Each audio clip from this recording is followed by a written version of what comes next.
Hello everyone and welcome back to the Mega Man 11 Any% tutorial. We are at Blockman and there is a W tank in the corner to indicate that this is the W tank variation of the stage. These are some pretty aggressive strats and I would absolutely recommend learning this version of the level. In a lot of ways it's easier to me, rather than to be going for the strats that don't use the tank at all.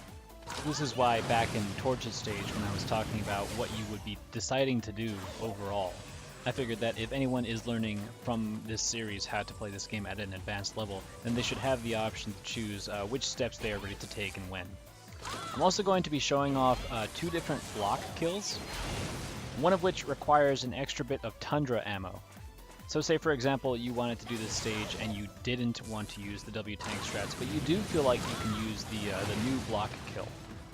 Well, I've got you covered in that regard. I'll also be offering a way to adjust your ammo consumption so that you don't run out of ammo and end up not being able to do the block fight. Oh yeah, and we have Rush Jet now. Rush Jet is one of the most difficult maneuvers I have to deal with throughout the run. There is some fishing for drops in this stage. It basically changes when you'll be using this weapon tank, but not by much.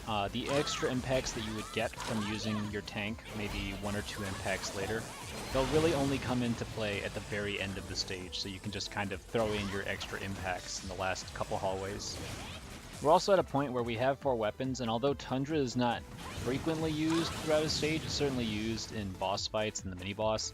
Having Blast, Torch, and Impact constantly switching back and forth is going to be much more demanding. You're immediately going to notice a difficulty spike for the last 4 stages.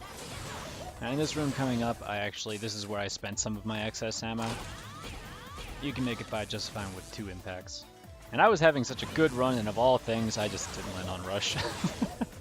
That aside, this recording will serve as a fine demonstration for what you should be looking to shoot for. I did get basically everything else, and I'll refer to Faster for basically one other strat that I didn't go for. But also within this playback, you'll see that I got the better of the block kills. This kill is pretty tight, and there are some things you can do to make it a little bit more forgiving for you, but it's pretty much always going to be just something that barely works. Reminder that due to the nature of the way Time Attack works, you can't actually practice W tank strats for this stage in Time Attack. You'll have to go into the actual level. Now this demonstration is the one that you can actually go for in Time Attack. This is going to be the stage without any W tank strats. It's certainly, in comparison to the variation of the stage that uses a W tank, this is far more simplistic and manageable. That's not to say that this is free either. Like, basically no matter what, this game is going to be difficult. There definitely will be a number of instances where something may look difficult though, and it's actually a lot easier. Like, for example, this shot is just fire it as soon as you get to the top of the ladder. And it is possible to make it across this gap without the use of speed gear, but I've more often than not gotten clipped and sent to my death as a result. Regardless of which way you plan on doing the stage, Rush Jet strats are going to be prevalent, and they only get more and more useful throughout the run. Rush Jet only uses 2 ammo versus the Rush Coil, which costs 4, and you effectively get the same height in every situation.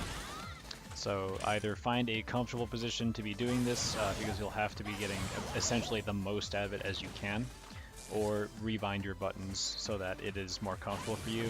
I'm already at a point where I can't go against the muscle memory. I've just committed myself to the awkward way I have to use Rush Jet. But if you're still in an early stage of learning the game and you really wanted to, step up to the advanced strats a little more quickly, if you haven't really set your muscle memory in stone yet, then yeah, you should maybe consider finding a specific spot for your Rush Jet. Getting max height out of it is going to be an invaluable asset to your gameplay. And a quick note about conveyor belts: if you're going against a conveyor belt, if it's running in the opposite direction of you, then jumping across it is about as effective as sliding optimally. And here I wound up with a ton of extra ammo, so I was able to just spend generously instead of having to be conservative. And the stage plays out essentially the same, regardless of which variation of the stage you're doing. So I'm actually going to go ahead and cut it off short about here. And we'll just skip straight into the easier version of the Blockman fight. Now for this fight, you don't actually require Tundra. You'll just be using your Buster and the blast bombs that you should have no matter what. I find this fight to be much easier, but it will cost you about 2 seconds over the more optimal kill.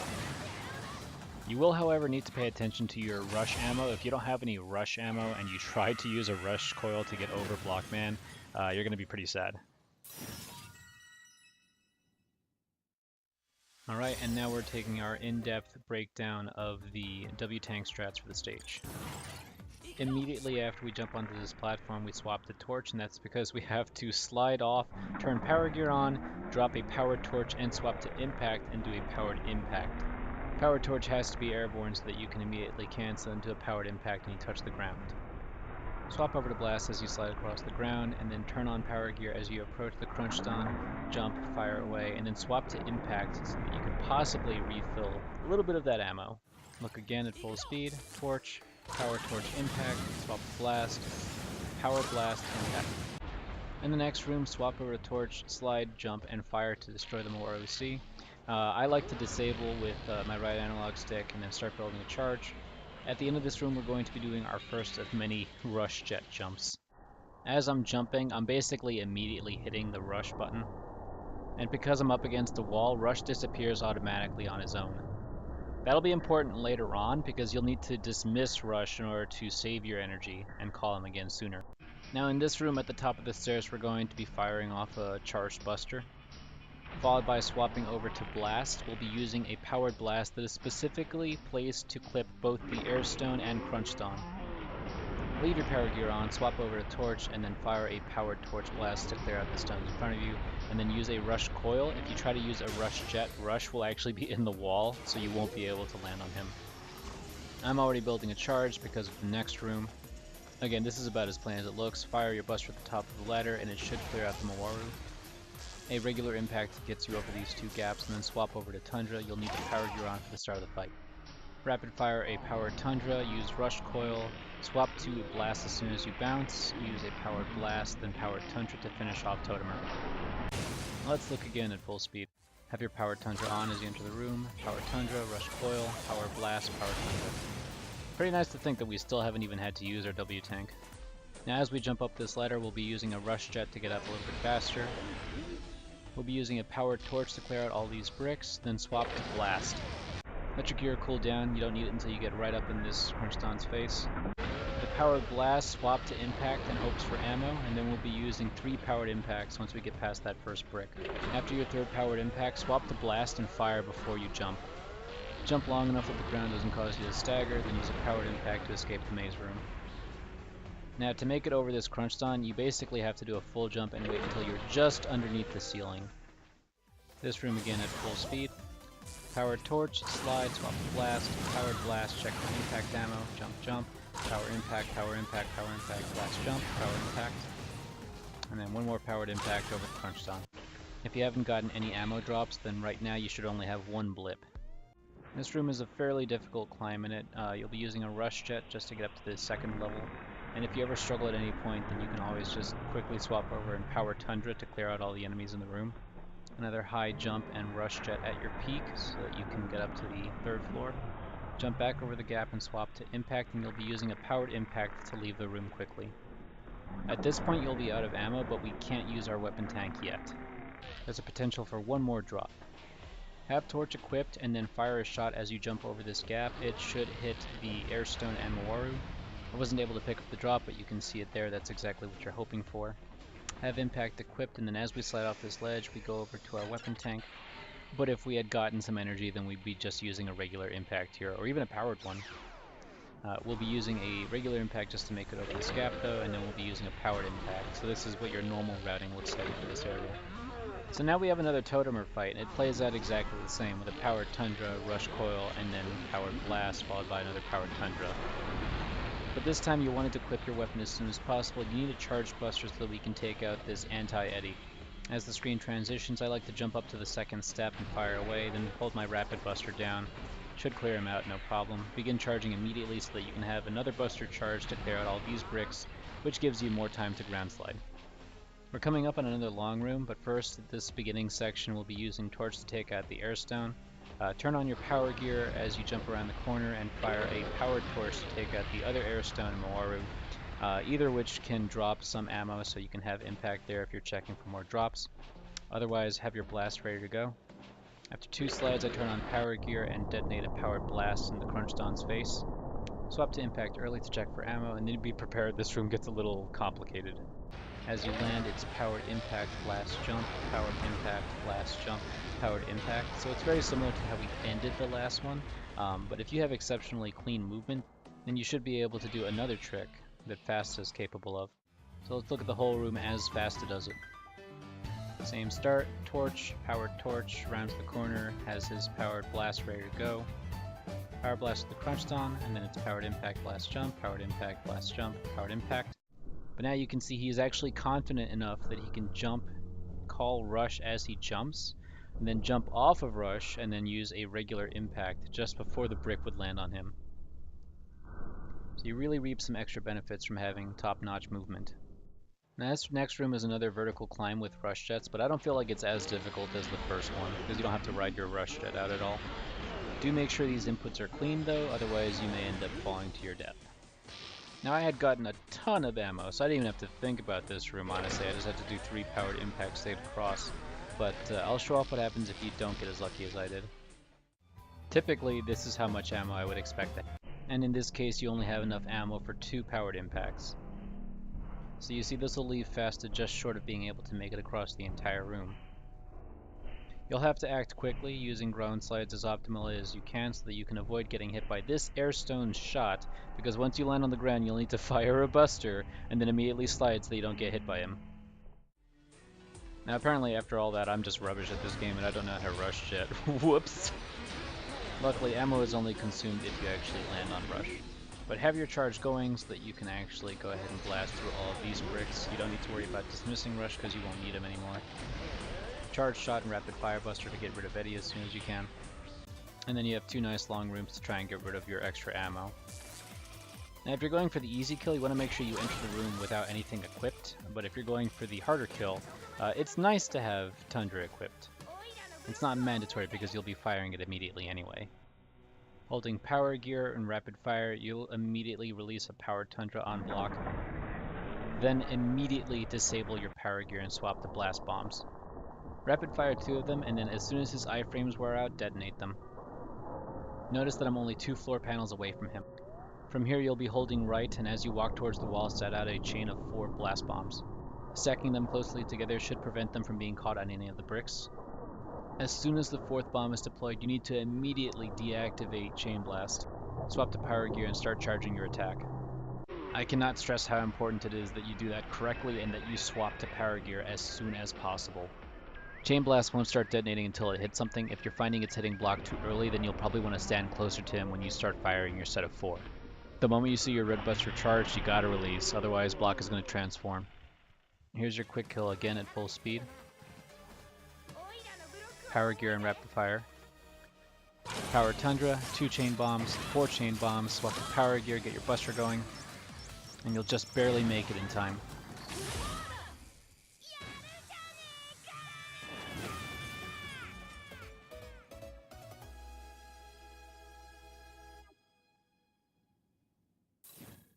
Now for the second look at your more lax approach. As we start the stage off, we'll just be firing off some rapid busters. Have a charge shot ready to go. You'll be needing it for this Crunchdon. If your spacing is good, then you shouldn't have to stop holding right as you blast through him. In the next room, we'll be using a simple torch to get rid of this Mawaru C. And I hope that you get comfortable with the rush jet strats. We'll be using them to skip ladders quite often. A powered buster shot will clear out all these bricks. You can continue sliding and make sure you have your charged buster going again. Damage boost through the Crunchdon and then move on with your life. Health is rarely ever an issue in this stage.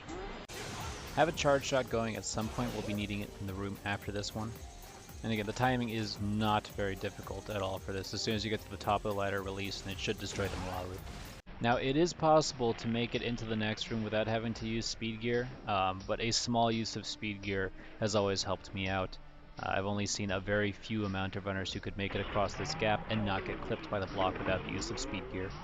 Now, I'm only going to be teaching essentially the one way of dealing with Totemer.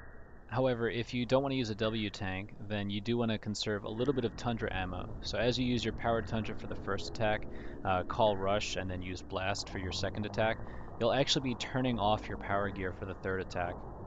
And again, this is strictly so that you have the option of doing the advanced blockman kill later on. Otherwise, you can leave your power gear on if you're going to go for the easier block kill. And that just means you don't have to worry about getting into a position where you can hit Totemer with a regular Tundra. Fairly clean runs can easily sub 40 as they exit the room. Rush jet up this ladder and then swap the torch. Power torch to clear out these bricks and then equip your weapon. Rapid fire buster as you approach the crunch stun, then swap to impact as you slide through it. Hop over the gap and over the brick, and then we'll be doing 3 powered impacts. After your third impact, jump so that you're not tripped up by the ground tremor. And as you're walking forward, immediately detonate a chain blast to clear out the maze. Swap back over to impact, and as you jump over this gap, as soon as you're clear of the ceiling, you'll be using another powered impact so that you can make it over the crunch stun without bonking into anything. Next room is fairly demanding as it asks for a couple more rush jets. Make sure as you jump and summon rush that you're also jumping and immediately dismissing rush. If you struggle with enemies, then use a powered tundra, otherwise use another rush jet, ride it out a little bit, make sure you clear this gap. Turn around and start doing a bunch of tiny hops. I know they look a little bit silly, and then make sure you fire a buster as you approach this airstone to clear it out of the way. You should be able to leave the room before another set of bricks drops. We have a torch equipped so that we can destroy an airstone Moaru coming up. Slide under a couple drones, and as you jump over this pit, fire your torch with a light hop. You might potentially get a drop from them, but it's a little hard to fish out sometimes. Slide off this ledge and do a regular impact, and then do a couple more slides, and then a powered impact to leave the room.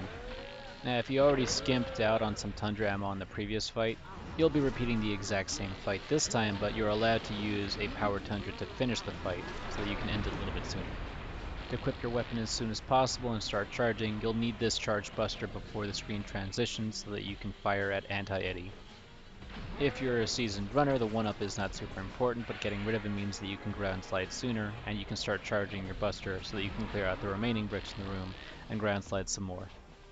This next room is another long room with a maze at the end of it, but once again we're starting out with our torch so that we can take care of some enemies that are above us. Use a powered torch as you round the corner so that it can take out both of the upcoming enemies, who might drop some ammo, as this one did drop a little bit from my impact. And as we approach this crunch stun, we'll be using a powered blast to get through it, but then you'll also want to swap back to impact in case it drops some ammo.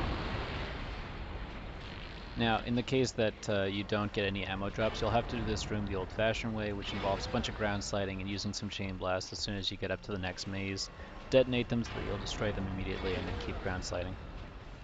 If you're quick enough through the whole room, then you should be able to beat this brick. If you question it, then there's no shame in holding back so you don't get crushed or sent to your death. Another vertical climb section, we'll be using 3 rush jets this time. Just try to be as clean as you can with these inputs. You don't want to end up falling to your death, and you don't want to get pushed back down by any of these bricks either. Now, because of the drop I got earlier, I was able to leave this next room with 3 powered impacts, but if you only have enough for 2 powered impacts, it's fine. Just make sure you slide around quickly so you don't get caught by any of the airstone's attacks. Jump with a torch so you can get rid of this airstone, and then be ready for another rush jet to jump over this ladder. If you're out of rush ammo at this point, it's fine. You can still get through this section very quickly, but it's more important to note that you're out of rush ammo as you approach the block fight. Now, the easier block fight, by easier I mean it is significantly easier than the advanced one. The advanced one does save 2 seconds, so just keep that in mind. But so long as you're going for this kill, you need to know if you have rush ammo or not. As soon as the fight starts, hold jump and rapid buster. This will manipulate block the jump over to the left side immediately. Swap to chain blast and throw 3 chain bombs at him. Get moving to the right side and jump. You'll be firing these 4 chain blasts as soon as the brick is out of your way. You don't want to be directly in the corner when you land because block is going to land wherever you are, so you want to give yourself a little bit of room to jump out. And in the event that you don't have rush ammo, you'll have to manually dequip your weapon and time a jump over him. Apart from that minor difference, this fight is much easier than the more advanced fight. Once again at full speed, this is your more lax of the blockman kills. Start with jump and rapid fire buster. Equip chain blast, 1, 2, 3. Get to the right, jump over his brick, 1, 2, 3, 4. Equip, start power gear charging, and as soon as he lands, let him have it.